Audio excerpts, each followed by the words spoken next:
हरे कृष्णा। अभी आप लोग दो संप्रदाय के दो आचार्यों के विषय में सुने, अब रामानुजाचार्य के विषय में थोड़ा सुनेंगे। सहस्त्र अष्ट उपदेश करी जगत उदाहरण जतन कियो, गोपुर है अरुण उच्च सुर मंत्र उचारयो। कि सूते नर परे जाग बहतरी श्रवणति धारयो, तितनी गुरुदेव पदति भई न्यारी न्यारी। के कुरुतारक शिष्य प्रथम भक्ति बपु मंगलकारी, कृष्ण पाल करुणा समुद्र रामानुज समनई बियो। के सहस्त्र अष्ट उपदेश करे जगत उदाहरण जगत कियो, अर्थात सहस्त्र मुख वाले शेष भगवान के अवतार बलराम जी के जो अवतार हैं वो रामानुजाचार्य ने भक्ति पद का उपदेश देकर संसार से उद्धार का महान प्रयत्न किया। गुरुदेव ने मंत्र देकर जिसे गुप्त रखने के लिए कहा था, उसे श्री रामानुजाचार्य ने मंदिर द्वार के सबसे ऊंचे भाग पर चढ़कर ऊंचे स्वर से उच्चारण किया ताकि सभी लोग श्रवण कर सकें। मंत्र ध्वनि को सुन कर सोए हुए लोग जाग पड़े और 72 भक्तों ने उसे सुनकर हृदय में धारण कर लिया। इसलिए अलग अलग 72 पद्धतियां हैं। इनके शिष्यों में कृततारक जी प्रधान थे, जो जीवों का मंगल करने वाले और भक्ति के मूर्तिमान स्वरूप थे। दीन शरणागतों का पालन करने वाले करुण के समुद्र श्री रामानुजाचार्य के समान दूसरा कोई नहीं हुआ। रामानुजाचार्य बहुत जो शेष जी के अवतार हैं, तो ये प्रथम आचार्य इसमें हुए हैं वैष्णव संप्रदाय के। कि सखा नीत तुम नीक विचारी, ममपन शरणागत वैहारी। जो सवित आवा सरनाई, राखो ताय प्राण की नाई। कि सुनऊ सखा निज कहूँ सुभाऊ, जान भुसुंड सम गिरिराओ गिरजाओ। जो नर हो चराचर द्रोही, आवे सवय शरण तक मोही। तजिमद मोह कपट चल नाना, करो सद्य तई साधु समाना। अतः सभी से उनका मंगल कल्प था कि अवसर मिलने पर शरणागति धर्म का प्रचार करूँगा।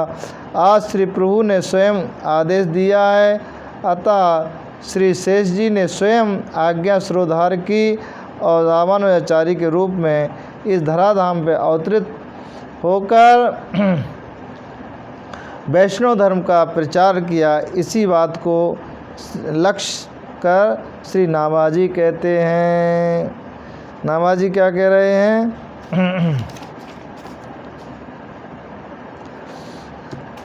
कि आस सो बदन नाम सहस्त्र हजार, मुख शेष अवतार जानो बही सुधि आई है। और गुरु उपदेश मंत्र कहो नी के, राखो अस्त्र जप तहीं श्याम जू ने मूर्ति दिखाई है। करुणा निदान कई सब भगवान पावे, चढ़ी दरवाजे सो पुरकायो धुनि छाई है।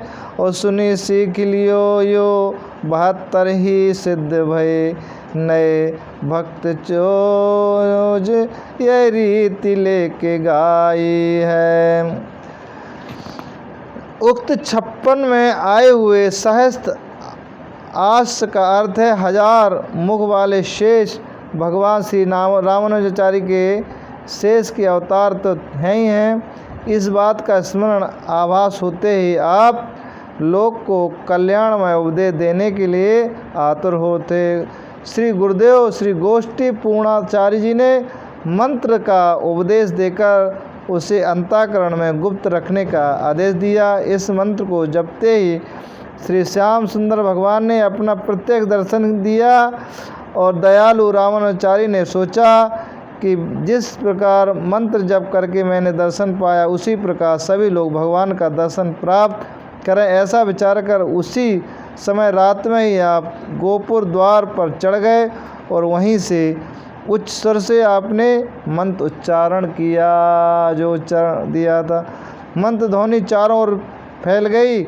उसे सुनकर 72 या 74 भक्तों ने सीख करके धारण कर लिया। ये सभी सिद्ध भक्त महापुरुष और आचार्य के प्रमुख शिष्य हुए। यह समाचार पाकर गुरुदेव ने फटकार कर कहा कि तुमने मेरी आज्ञा का उल्लंघन किया था, तुम्हें नरक होगा।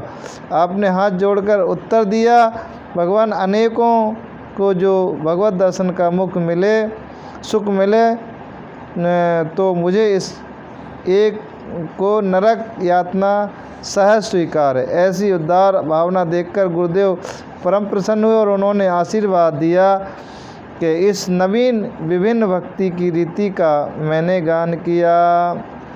तो अब रामानुजाचार्य के जो शिष्य वर्ग थे उनकी शेष अवतार कहते हैं। बहुत से लोग इसे शिष्यों का भावुकता कहते हैं, कोई लोग कपोल कल्पना ही कहते हैं। एक बार कुछ शिष्यों ने श्री स्वामी जी से यह बात कही तो उन्होंने कहा कि भक्ति मार्ग में चमकारादिक दिखाना ही तो विघ्न रूप ही है, परंतु कहने वालों का जैसा संदेह दूर हो गया हो वह कार्य कर सकते हैं। शिष्यों ने संदेहकर्ताओं से कहा कि आप लोग स्वामी जी के पास जाकर किसी भी प्रकार से अपना संदेह निवारण कीजिए।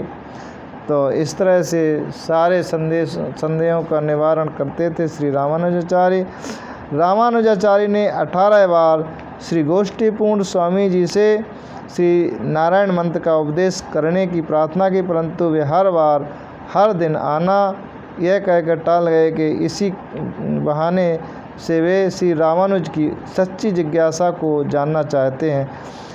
अंत में श्री रंगनाथ भगवान ने जब उन्हें मंत्र देने की प्रेरणा दी तब उपदेश देने के लिए राजी हुए, परंतु मंत्र उपदेश देने के पूर्व ही श्री रामानुज ही से प्रतिज्ञा करा ली कि वे और किसी को यह मंत्र नहीं सुनावेंगे तथा मंत्र देने के बाद भी स्वयं आज्ञा किए कि वह किसी को मत बताना। यदि मेरी आज्ञा एवं अपनी प्रतिज्ञा का उल्लंघन करोगे तो नरक के भागी होगे। तो इस तरह से लेकिन क्या हुआ कि उन्होंने ये आज्ञा ना मान के वो मंत्र सभी को सुनाया। यदि कोई शंका करे कि किसी को तो जब करते करते जीवन बीत जाता है और भगवान अनुभव ही नहीं आते हैं, उनको अति शीघ्र कैसे दर्शन हो गया, तो समाधान साधन एक खेती से, जैसे खेती में खेत बढ़िया हो, ऊसर वांजर ना हो, बीज उत्तम हो तो सड़ा धुना ना हो, किसान चतुर एवं भागवान हो तो मूर्ख एवं अभागा ना हो, तो उनकी खेती में फसल अवश्य होती है और सबसे आगे होती है, सबसे सुंदर फसल होती है। तो यही मंत्र का भी होना चाहिए कि हृदय में भी शुद्ध होना चाहिए और सच्चे मन से श्रद्धा के साथ किया जाना चाहिए।